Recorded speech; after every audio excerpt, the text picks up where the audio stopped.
Is The Lord of Mysteries worth watching? That's kind of a hard question to answer because I've never seen anything like this show. There's so much going on with it, so let's get into each aspect to see if it's something for you. The first thing you'll be greeted with in Lord of Mysteries is its gorgeous visuals. Both in its style and the quality of animation, it feels more like a big-budget movie than an actual television series. This is not an action show, but the action it does have is always beautifully animated, and the less intense moments are also visually interesting because of how great the scenery and backgrounds are. But no matter how good it looks, none of it matters unless the story is good. And the story is, I don't know. I generally don't love shows that are overly complex and difficult to understand for the sake of being artsy, but Lord of Mysteries isn't really like that. The plot is generally not hard to follow. I never felt lost in what the characters were doing. The how and why sometimes lost me, but I decided to just sit back and enjoy the ride, which I think is what is intended. So, a guy gets ripped out of our world and put into the body of Klein Moretti, who seemed to have been killed in some kind of ritual, in an urban fantasy Victorian parallel world, where certain people drink potions that lead you on a skill tree to give magical powers that eventually leads you to becoming godlike. These people are called Beyonders. Because of the deaths of everyone around him, Klein gets involved with detectives, discovers power within himself, and begins to learn more about this new world. From there, a lot of things happen.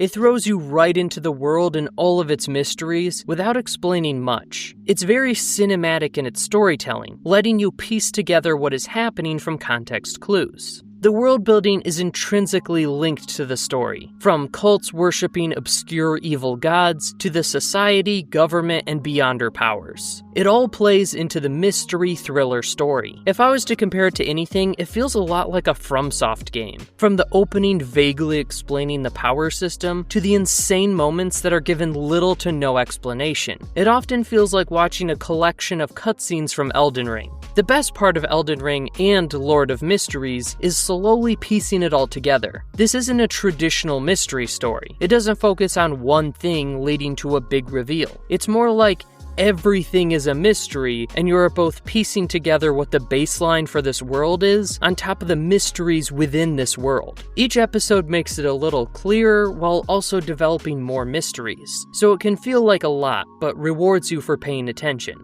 With all the emphasis on the mystery plot and world building, there isn't a ton left over for characters, which is fine. All the characters are generally pretty smart, capable, and work well within the story, but they aren't super memorable or interesting in their own right. If you really want a character-focused show, this is not one for you.